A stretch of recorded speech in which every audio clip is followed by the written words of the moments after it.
우리들은 그 복에 대해서 무진장이 관심이 많습니다. 우리 새해 첫날부터 늘 그러잖아요. 새해 복 많이 받으시라고. 아마 전 국민이 이런 인사를 하면서 한 해가 시작됩니다. 복이 뭘까요? 복이란 무엇일까? 늘 그런 생각을 해보죠. 복이란 무엇일까? 일단 복은 좋은 거겠죠. 그러면 복은 어떻게 오는 것인가? 오긴 오겠죠. 그건 내 노력으로 복이 만들어지는 것일까? 아니면 내가 받아서 사는 것일까? 두 가지 또 되겠죠. 내 노력과 아니면 주어지는 복, 그 관계는 어떤 관계에서 일어날까? 이런 생각을 좀 곰곰이 해봤습니다. 일단 복이 뭘까요? 복 하면 딱 오복부터 생각하잖아요. 우리나라 오복. 첫 번째가 뭐죠? 이빨이 튼튼해야 돼. 치아가 좋아야 돼요. 이거 나쁘면 진짜 음식 맛도 이상하고 힘들어요, 살기가. 두 번째는 위장이 좋아야 돼요. 소화도 잘 되고 뭐든지 잘 해치워야 되죠. 세 번째는 뭐예요? 시력이 좋아야 돼요. 잘 보여야 돼요. 정말 답답하잖아, 못 보면.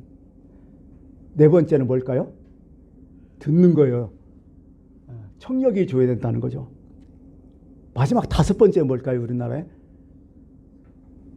대소변 잘 보는 거예요. 그게 간단해요. 이게 오복이 뭐냐? 잘 먹고 잘 싸고 잘 보고 잘 듣는 거. 이게 오복이라는 거죠. 좀 더 나가서 이제 오복에서 이제 여러 가지가 좀 추가되더라고요. 뭘까요? 자식이 많은 거. 현대식으로 얘기하면 뭘까요? 나 자신을 끝까지 돌봐주는 사람이 있다는 거.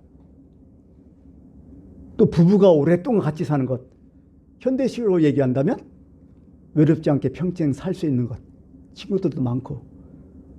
또 한 가지, 손님을 접대할 수 있는 사람이 된다는 거. 이것도 복이래요. 왜래? 돈이 있어야 되잖아요. 이게 돈 있는 것도 복이다. 마지막에 좋은 땅에 묻히는 것. 자식들이 잘 되는 것이라는 거죠. 뭐 이것을 늘 우리나라 사람들은 이런 것을 다 복이라는데, 이거 전부 통합해 보니까 생각해 보니까요, 다 이 땅의 것이야. 육체적인 것들이야. 성경하고 좀 다르죠. 성경은 복이랄 때 딱 생각하는 게 뭐가 있을까요? 팔복이 있잖아요. 그죠? 심령이 가난한 자는 축하면서. 그러니까 어떻게 보면 신앙은 간단해요. 이 세상의 복에서 팔복으로 옮겨가는 거예요. 계속. 마음이, 내 마음이. 거기에 가치를 자꾸 두는 사람들. 이게 믿음이에요. 내 믿음, 어떤 척도를 정한다면 바로 이런 뜻이겠죠. 이 세상의 복이냐? 하나님 말씀하신 팔복이냐? 내가 어떤 것을 더 추구하고 있는가? 어떤 복을 더 원하고 있는가? 그게 우리의 신앙이고 우리의 믿음이라고 하는 것입니다. 근데 생각해 보니까요, 이거보다 더 뛰어난 복이 있더라고요. 어떤 복일까? 생각해 보니까 눈에 보이는 복보다도 안 보이는 복이 더 큰 거예요, 사실은요. 첫 번째 제가 이제 생각해 보니까요, 만남의 복이 최고인 것 같아요. 참 우리 예인교회 성도를 잘 만났잖아요, 서로 간에. 이 사람들을 만나고. 만남의 복이 잘못되면 그 사람 인생 망쳐버린 사람 많잖아요. 근데 어떤 사람들은 정말 잘 만나갖고 인생이 승승장구하는 사람도 많고요. 이 만남의 복이 아마 최고의 복이 아닐까, 저는 이 땅에서 그런 생각을 해봐요. 누구를 잘 만나야죠? 첫 번째, 부모를 잘 만나야죠. 이거 내가 선택할 수 있나요? 이거 주어진 거 아니에요? 요즘은 애들 그러잖아요. 부모의 재산도 나의 능력이라고. 그건 맞는 얘기죠. 어차피 주어진 복만큼 산다는 거예요, 인간은 또. 이게 첫 번째가 정말 부모를 잘 만나야죠. 두 번째는 뭘까요? 스승을 잘 만나는 복. 학교 다닐 때 그런 게 있었잖아요. 저도 그런 거 있었어요. 어렸을 때. 선생님을 그렇게 좋아하면요, 그 과목은 무조건 100점이야. 아주 그냥 끝내줘, 그 과목은. 근데 선생님 되게 싫어하잖아요. 그거 신경도 안 써. 선생님이 조금이라도 칭찬해주고 막 이러면요, 거기에 대해서 올인하잖아요. 막 정신없이. 스승 잘 만나는 복도 이게 보통 복이 아니라고요, 이게. 근데 잘못된 스승 만나면요, 참 힘들어요. 인생 망쳐요. 이건 어떻게 보면 주어진 복도 되지만 내가 좀 선택할 수 있는 복도 약간은 있을 것 같아요. 여러분 혹시 신창원이라고 들어보셨어요? 이 신창원 얘기 들어보시나 연식이 좀 되신 분들이죠. 그죠? 이거 한 1997년에 일어난 사건이니까요. 신창원이가 907일 동안 도망 다녔잖아요. 탈옥수 신창원 아시잖아요. 신창원이가 어떤 사람이에요? 어렸을 때, 아주 어렸을 때 엄마가 간암으로 그냥 돌아가셔요. 정말 불의한 가정에 태어났어요. 아빠도 개차반이고. 근데 아빠가 어디서 새엄마를 데려왔는데 이 새엄마도 거의 이제 문제 있는 엄마죠. 뭐 자기 자식들 돌볼 생각을 안 하고 자기만 생각하는 거예요. 무조건 자식이 아프고 막 아무 신경도 안 써요. 오직 자기만. 그래가지고 이 새엄마하고 신창원이하고 어렸을 때 조그만하죠. 엄청 싸웠다네요. 막 신창원도 열받아가고 자기 동생 문제도 있고 해서 막 싸웠는데 이 엄마가 갑자기 몰래 집안에 있는 돈 되는 거 다 갖고 도망간 거야. 나중에 지 아버지가 그걸 알고 신창호를 막 반 죽도록 패대요. 그러고 초등학교 6학년 때 가출됐다네. 그 중학교에 올라왔는데 중학교에 올라오니까 너무 가난도 있고 너무 힘드니까요. 친구들한테도 늘 따듬질 당하고 그 선생님도 늘 오면 욕이나 쌌지 자기한테 따뜻한 말 하나도 안 해주고 그러다 보니까 뭐 소년원 들락날락하고 교도소 들락날락 그런 식으로 삶을 살았다는 거죠. 이 신창원이가 그에 져서 신창원 907일의 고백에 이런 글이 딱 나와요. 자기가 왜 범죄자가 됐는지 왜 이렇게 삐뚤어지게 사는지 거기에 딱 한마디를 하더라고요. 초등학교 5학년 때 학비를 못 냈대요. 그냥 육성예비겠죠. 이 학비를 못 내갖고 학교 가는데 담임선생님이 이렇게 얘기하더래요. 이 쌍놈의 새끼야. 너 또 돈 안 가져왔지? 뭐하러 학교 왔냐? 빨리 꺼져 하더래요. 그러자 그때부터 내 마음속에 악마가 훅 들어왔다고 그렇게 써놔요. 그러면서 이런 얘기까지 해요. 지금까지 나를 잡으려고 군대까지 동원하고 엄청난 돈을 좀 썼는데 나 같은 놈이 태어나지 않는 방법이 딱 하나 있다. 내가 초등학교 때 선생님이 그래도 너는 착한 놈이다. 이 말 한마디 머리 한 번만 딱 쓰다듬어줬으면 내가 여기까지 오지 않았다. 이런 글을 딱 쓰게 된다고요. 이게 누구를 만난다는 복이 참 이게 큰 것 같아요. 또 하나 복이 있죠. 1년지 대사라는 거. 예, 결혼의 복이죠. 여러분 결혼하셨으니까 알겠지만은요. 이 또한 참 어려운 거예요. 이게 참 힘든 거예요. 이게 결혼이라는 게. 어떻게 알아요, 그걸? 그 몇 번 만나고 뭐 어떻게 뭐 요즘 뭐 연애도 오래 했나는데 그 사랑 속마음을 또 어떻게 알고 또 미래를 어떻게 알고? 참 이거 어려워요, 결혼이 이게. 이 결혼 참 잘 만나면 인생이 행복하고 결혼 생활 이게 잘 안 되면 정말 힘들어요. 자식들까지 힘들어요, 어떻게 보면. 이것도 어떻게 보면 내가 노력해서 만난다? 글쎄요, 이것도 주어진 것이 더 많은 것 같아요. 노력해서 내가 얻는 복은 좀 한계가 있을 것 같아요, 내가 보니까. 이것도 참 어떻게 보면 잘 만나게 하는 그런 복, 주어진 복이 있지 않을까. 이런 생각을 해보면서 복이라는 게 딱 그런 것 같아요. 살다 보니까 주어진 복이 더 큰 것 같아. 그러고 되어진 복도 있고. 주어진 복이 참 중요하다. 이런 생각을 좀 요즘 같으면 참 많이 해봐요. 나이 먹어서. 야, 내가 노력해도 안 되는구나. 주어지는 게 그래도 있어야 하는구나. 이게 있어야 참 인생이 편하구나. 이렇게 하면서 만나복이 참 중요하구나. 이런 생각이 들어진다는 거죠. 참 내가 어렸을 때 만남의 복이 있어갖고 그 사람 통해서 큰 도움이 된다면 이건 천군만마를 얻는 것이잖아요. 어떤 글에 이런 글이 있대요. 세계 2차 대전 때 뭐 한참 막 전쟁이 치열했는데 최전선에서 연대장이 이제 전투 지휘를 하다가 이제 사령부로 돌아오는 길에 밤이 된 거야. 여러분도 알다시피요. 이 군대 차들은요. 전시 때는요. 절대 라이트를 안 켜요. 라이트 켰다면 어떻게 돼요? 전두등 켰다면 박살 나죠. 그러니까 조그마한 불 하나만 밝히고 다녀요. 저도 이제 전방에서 근무했기 때문에 전방에서 조그마한 불 하나 아니면 갱신이 그 바로 앞에 이제 보이는 길만 비치는 그 불이 있어요. 찝차 보면 그것만 비치고 다는데 답답하잖아. 힘들잖아 이게. 그러고 뭐 지형을 잘 아는 것도 아니고 그래서 열심히 가다 보니까 거기에 이병이 딱 있는 거야. 아군 이병이. 그래서 물었어요. 어쩔로 가야 사령부로 가는 데냐 그랬더니 저쪽로 가라고. 그래서 그쪽으로 쭉 가다 보니까 딱 가다 보니까 뭔가 이상한 거야. 그래갖고 운전을 했더니 멈추라고. 딱 멈췄는데 바로 10m 앞에 거기에 다리가 하나 있는데 폭격으로 다리가 그냥 끊어져 버린 거야. 좀만 가면 낭떠러지지 뭐. 그 10m 남겨두고 통로 서버린 거야. 다시 돌아갔고 그 이병한테 얘기했대요. 아니 거기 다리가 끊겼는데 왜 글로 가르쳐주냐고 했더니 어쩐지요. 제가 글로 간 차들이 한 번도 일로 돌아오지 않았어요. 그러더라고. 이 세계 2차 대전 때 일어났던 일이죠. 그게 이게 누가 나를 지도한다는 게 참 중요한 것 같아요. 이게 인생에서 어떤 사람 낭떠지로 갈 수 있고 어떤 사람 안전한 길로 갈 수 있고 정말 내가 위급할 때 정말 나를 지도해 줄 수 있는 그런 사람이 그런 만남의 복이 정말 최고 아닐까 이런 생각을 좀 하다 봅니다. 제가 뭐 이걸 하면서 어떤 생각을 하면요. 글쎄요. 최고의 만남은 뭘까요? 역시 하나님과의 만남이 아닐까 생각해요. 그렇죠. 어쨌든 보이지 않지만은 내가 하나님을 만났다는 거죠. 이게 최고의 만남이 아닐까. 이건 내가 선택한 거 아니잖아요. 하나님이 선택한 주어진 복 아니야 이것도. 그죠? 그렇게 생각해 보니까 이런 만남이 최고의 만남이다. 최고의 복을 받은 사람이다. 일단은요. 내가 예수 믿고 구원받았다는 것은 일단 최고의 복을 받고 시작하는 사람들이야. 무조건. 여러분 하나님 나라가 어디에 있어요? 도대체.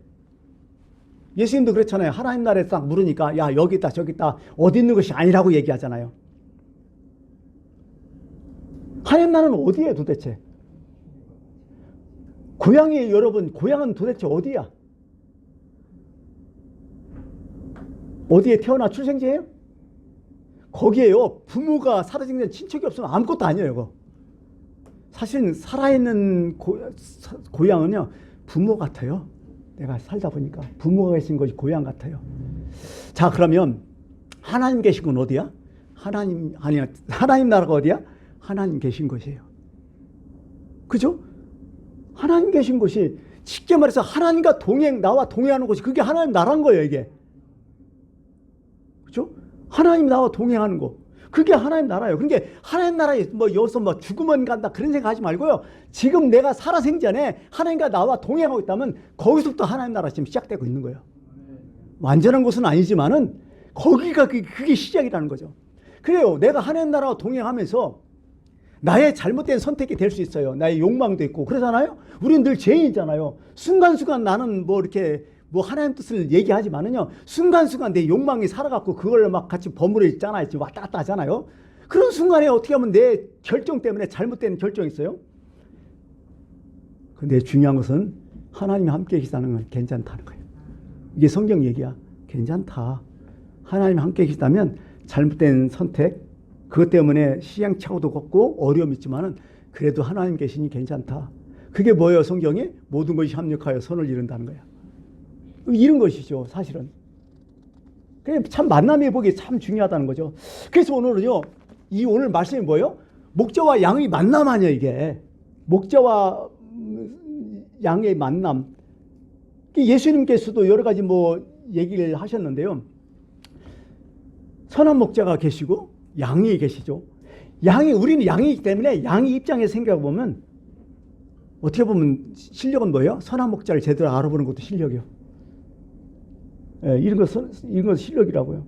그리고 잘 맞이해줘. 어떻게 보면 뭐 그런 생각을 하는데 한번 그 선한 목자 양 관계하니까 저는 이제 성지순례를 한 90년대에 갔다 왔기 때문에 요즘하고 좀 다르겠지만은 성지순례에 가보면요, 솔직히 나면 젖과 꿀이 흐르는 땅이라고 맨날 얘기하잖아요. 구약에 보면 젖과 꿀이 흐르는 가나안 땅 얘기하는데 난 진짜 거기서 젖이 많고 꿀이 많은 줄 알았어. 참 순수한 청년이었죠. 진짜 기가 막힌 땅인 줄 알았어요. 근데요, 별로 안 좋아요, 땅. 그래도 좀 좋은 땅이라고 하면 갈릴리 주변하고요, 요즘 가자지구라는데, 거기 이스라엘 평원 그쪽에 끝내주지, 다른 거는요, 다 산악지대고요, 다 유대 광야에 갖고 막 사막 비슷하고, 다들 막 힘들어요, 진짜 살기가. 근데 왜 젖과 꿀이 흐르는 땅이라 했을까? 아까 얘기했지만 하나님 나라가 비슷해요. 하나님이 통치하시는 곳이 젖과 꿀이 흐르는 땅이더라고. 내가 보니까 그 생각이 번쩍 들더라고요. 여러분 생각해 보세요. 이스라엘은 주 업종이 뭐야? 목자로 다 표현하잖아요. 농사 짓는 땅이 좋은 땅이에요? 아니면 목축하는 땅이 좋은 땅이에요? 생각해 보세요. 농사를 짓는 땅은요, 정기적으로 비가 오고 땅이 옥토고 그래도 좋은 땅이에요. 그러니까 거기 수출이 많으니까 거기서 정착해 사는 거 아니에요. 근데 목축은 풀이 없으니까 계속 돌아다니는 거 아니에요. 잘 나지도 않고. 그러니까 어떻게 목축을 많이 한다면요, 쉽게 말해서 좋은 땅은 아닌 것 같아, 내가 봐도. 그런 개념이라고요. 그러니까 어떻게 보면 이스라엘이 꼭 젖과 꿀이 흐르는 땅이라고 얘기하지만은 실제적으로 뒤돌아보니까, 지금 생각해 보니까 그래도 주님이, 하나님이 함께 계신 것이 젖과 꿀이 흐르는 땅이다, 이런 생각을 번쩍 깨닫게 됐어요. 거기서 저는 이런 느낌을 거기서 참 많이 받았어요. 사실은요, 성경에 보니까 이스라엘 역사를 보니까 열왕기 상하, 역대 상하, 막 사무엘 상하 막 쭉 보면 이스라엘 역사 아니에요. 그게 왜 이스라엘 역사를 성경에 기록했을까요? 간단해요. 거기서 하나님을 잘 믿고 섬기고 하나님 뜻대로 하면 진짜 그게 강대한 나라가 돼버려요. 근데 자꾸 우상 숭배하고 하나님 말씀 거역하면 어떻게 돼요? 쫄딱 망하고 결국 다 망해버리잖아요. 젖과 꿀이 흐르는 땅은 간단해요. 하나님 함께 하시는 것이 젖과 꿀 흐르는 것이요. 인생을 여러분 좀 살아보셨지만은 내가 잘 먹고 잘 산다고 그게 행복할까요? 그래요. 좀 편하긴 하겠지만은 거기에 행복? 글쎄요. 그 미지수예요. 내가 좀 없이 산다고, 그래요, 불편하게 살지만은요, 행복이 없을까요? 아니요. 거기서도 행복이 있어요. 여러분의 한번 젊으실 때 생각해봐요. 70년대, 80년대. 그때 얼마나 어렵게 살았어요. 뭐 맨날 뭐 요즘 뭐 아스팔트 다 깔렸지만은 옛날에 뭐 자갈길에다가 전화기도 없었잖아요. 뭐 휴대폰 말도 안 되고 TV 냉장도 거의 없던 시절. 그래도 이상하게 거기가 그립고 행복했었잖아요. 이게 행복이라는 것이 참 그런 것 같아요. 물질만이 아니더라고요. 행복이. 물질에 거기에 뭐 포함이 좀 되겠지만은 그게 전부는 아니다, 이런 생각을 하는 거죠. 일단 오늘 성경으로 다시 돌아와서 오늘 말씀은 나는 선한 목자다고 얘기하잖아요. 특별히 요한복음에는 에고 에미, 나는 뭐뭐다, 이런 게 참 많아요. 나는 뭐뭐다. 예수님이 자기를 표현한 말이죠. 나는 생명의 떡이다. 나는 세상의 빛이다. 나는 양의 문이다. 오늘 말씀 나는 선한 목자다. 나는 부활이요 생명이다. 나는 길이요 진리요 생명이다. 나는 포도나무다. 이런 게 참 있어요. 몇 가지. 특히 오늘은 이제 나는 선한 목자에 대한 말씀이죠. 에고 에이미 포이멘 호 칼로스, 선한 목자. 나는 이다 선한 목자다, 이런 뜻이겠죠. 그러면 목자도 세 가지 종류가 있다는 거예요. 오늘 말씀에도 있지만은 선한 목자가 있고, 두 번째 사꾼 목자가 있고, 세 번째는 뭐예요? 나쁜 목자, 이 도둑 강도질하는 나쁜 목자가 있다는 거야. 세 가지라는 거예요. 근데 그 중에서 나는 선한 목자다고 예수님이 말씀을 하시는 거죠. 현대 우리가 살아가면서도 우리의 어떤 목자, 지도자 내지는 인도자 중에서 이런 세 부류가 분명히 있어요. 진짜 좋은 지도자가 있고, 두 번째는 그냥 적당히 그저 그런 분자가 있고, 진짜 자기 뱃속만 차는 인도자, 지도자가 있다는 거야. 똑같은 거죠. 근데 예수님은 본인이 스스로 얘기해. 에고 에미, 나는 선한 목자다 하는 거야. 그러면서 그거에 대해서 쭉 설명해줘. 왜 선한 목자냐? 그 일을 쭉 설명해 주는 거죠. 그 선한 목자는 어떤 목자냐? 선한 목자는 일단은요, 중심이 어디에 있냐면 자신에게 있지 않아. 자신의 유익에게 않고 양에게 있다는 거야. 내가 여기 있는 이유, 내가 살아가는 이유, 그것은 내가 양에게 있다, 이런 얘기를 하는 거죠. 그러니까 양을 수단으로, 경제적인 수단, 돈 버는 수단, 돈벌이를 보지 않았다는 거예요. 선한 목자는 자신과 같이 귀하게 여겼다는 거죠. 우리가 자식을 낳아놓고 돈벌이 수단으로 자식을 양육하나요? 만약에 돈벌이로 자식을 양육했다면 그건 양육이 아니라 그건 사육 아니에요? 선한 목자는 사육 안 해요. 양육하지. 바로 이런 뜻을 얘기하는 거죠. 예수님은 우리를 양육하고 있다는 거예요. 자식처럼. 근데 사입이 이단 교도는 뭐예요? 성도들을 사육하고 있잖아, 지금 다. 뻔한 거 아니야, 이게. 그렇다는 거죠. 근데요, 생각해 보세요. 오늘 선한 목자라고 딱 얘기하면서요, 뭐 양의 소원을 들어준다는 둥, 뭐 양에게 자유를 준다는 둥, 양의 복지를 생각하는 둥, 이거 없어요. 다만 선한 목자는 양들과 뭐 한다고? 동고동락한다는 거야. 같이 있다는 거야. 같이 울고 같이 기뻐하고 같이 슬퍼하고. 이게 선한 목자라는 거죠. 물론 동고동락하면서 그 외의 것을 다 알아서 책임져 주겠죠. 보호도 하고. 근데 기본적으로 선한 목자는 양들과 마음을 같이하여 동고동락한다는 거예요. 이게 좀 다른 거죠. 여러분 이스라엘 가보니까요, 한 번쯤 방문하는 곳이 있어요. 거기에 뭐 우리나라 독립기념관 같은 곳인데요. 그 야바드 기념관이라는 거 있어요. 1953년 일찍에 이제 만들어졌는데요. 거기에 가보면요, 뭐 세계 2차 대전 때 그 12년 동안 나치한테 학살당한 유대인들의 그 어떤 그 이름이랄지 아니면 사진이랄지 유품이랄지 어떤 뭐 기록물 그걸 다 모아놓은 곳이 있어요. 예. 홀로코스트라고 하죠. 뭐 우리나라로 표현하면 대참사라는 거죠. 뭐 희생된 대물 이런 표현을 하는데요.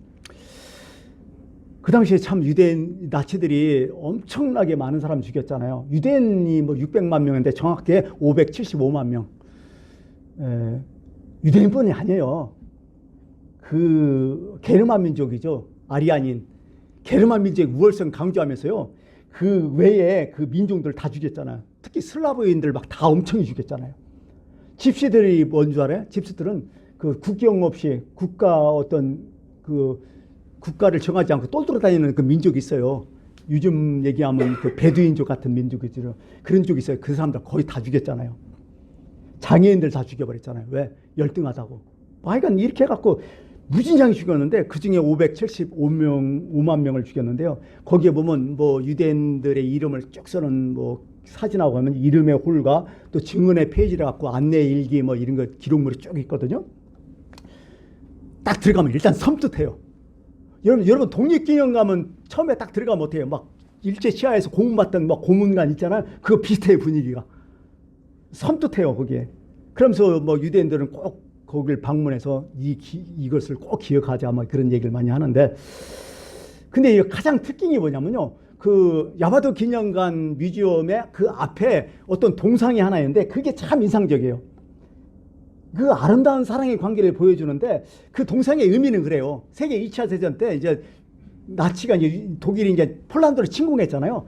폴란드는 아무 방법 없이 막 무혈 입수를 한 거지.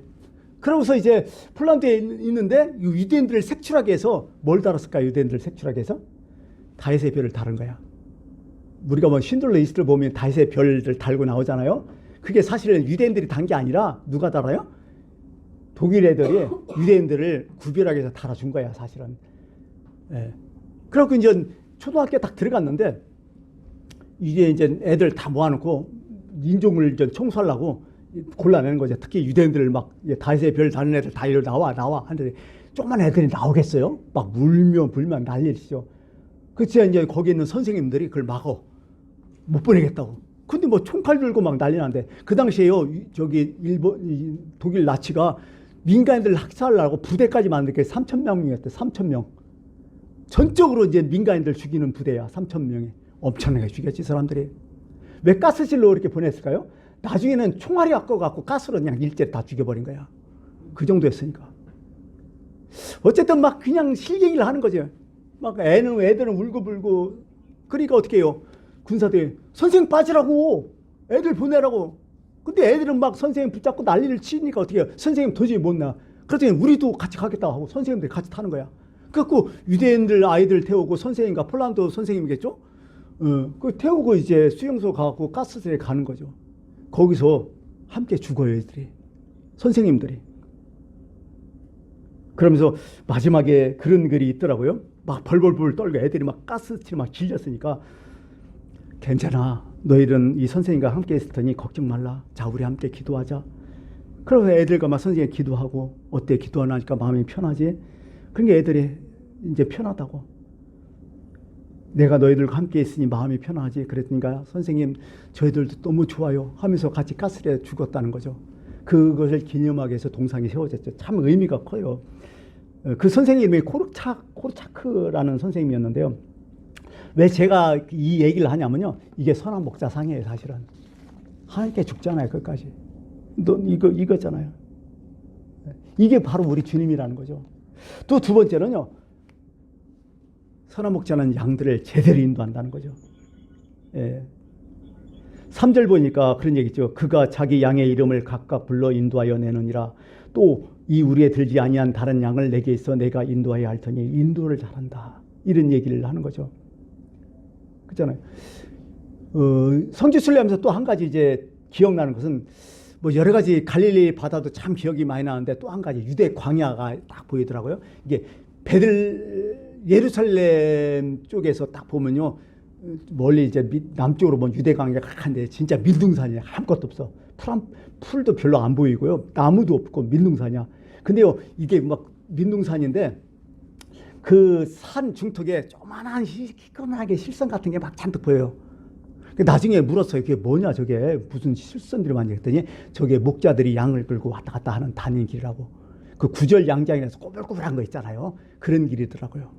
이게 그게 목자가 양이 막 그냥 지치가면 너무 힘드니까요. 산 중턱으로 꼬불꼬불 올라가는 그런 모습들, 그런 것이 이제 보이더라고요. 그래서 저는 이런 생각했어요. 일단은 선한 목자는 양들을 참 잘 인도한다, 이렇게 또 생각하고, 거기서 한 가지 또 들은 얘기가 뭐냐면, 일단은 그 야영을 많이 하잖아요. 이제 목자들이 풀을 찾으러 다니니까 야영할 때는요. 일단은 목동들이 이제 목자들이 이제 양을 가두려고 이제 보호하려고 가두는 것보다 보호죠. 그 돌로 이렇게 싸는 원처럼 이렇게 싸갖고 이렇게 해야 된다. 그러니까 거기다가 양을 집어넣는데요. 예, 딱 오면 첫 번째 해가 딱 뉘엿뉘엿 지면 그 돌담을 쌓는 것부터 목자들이 시작한대요. 시작하고 목자는 어디서 잘까요? 쭉 쌓아놓고요. 앞에 조그만한 그 문을 하나 만들어 놓고 그 문 앞에서 잔대요, 항상. 이게 왜냐하면 일단은 사나운 맹수가 들어도 문을 통해서 들어오니까 항상 그렇게 산다고 하면서, 아, 이게 정말 선한 목자가 아닐까, 이런 생각을 해요. 그래서 그냥 어떻게 보면 선한 목자는 양들을 위해서 희생한다, 이렇게 얘기하는데, 오늘 18절에 그런 말씀 있잖아요. 이를 내게서 빼앗는 자가 있는 것이 아니라 내가 스스로 버리노라. 스스로 희생한다는 거죠.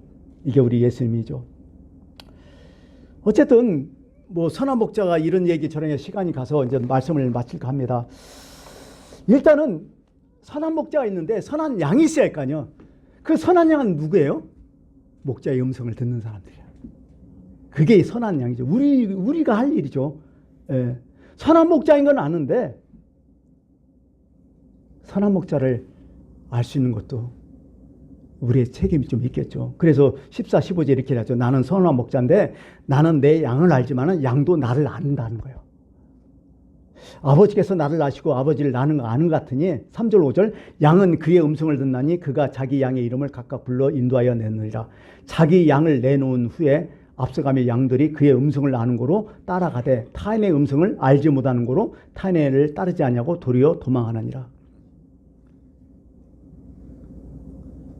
우리는 어때요? 선한 목자의 음성을 잘 알아들으겠죠. 이게 우리한테 너무 중요하지 않을까. 참 그런 생각을 해봅니다. 말씀을 마치겠습니다. 다윗은 이런 고백했죠. 여호와는 나의 목자시니 내게 부족함이 없으리로다. 이게 마음에 참 와닿아요. 이 말씀에. 나는 선한 목자다. 똑같아요. 부족함이 없다. 나는 선한 목자다. 그가 나를 푸른 풀밭에 누우시며 쉴만한 물가로 인도하시는도다. 인도자잖아요. 선한 목자는. 내가 사망의 음침한 골짜기로 다닐지라도, 그래요, 내가 잘못 선택했어. 내가 엉뚱한 짓을 했어. 그래도 내가 그 해를 두렵지 않은 것은 주께서 나와 함께 하심이라. 나와 함께하는 그것이 바로 하나님 나라고, 그것이 바로 우리의 삶이고 믿음이어야 되지 않을까, 이렇게 생각하면서 오늘 여기까지 마치겠습니다. 기도하겠습니다.